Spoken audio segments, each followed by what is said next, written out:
ស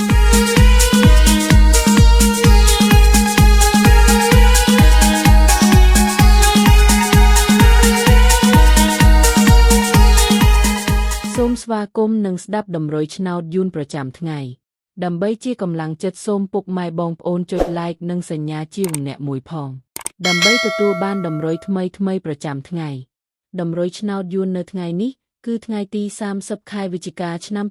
2025ដើម្បីកុំឲ្យខាតពេលយូរសូមស្ដាប់តម្រុយឆ្នោតពី admin មានលេខ44 59 33 67សម្រាប់ប៉ុស្តិ៍APCD សម្រាប់លេខ OZ admin មាន2គ្រាប់គឺ OZ ខ្ទង់70និង30សម្រាប់3លេខគឺ admin មាន2គ្រាប់ផងដែរគឺមានលេខ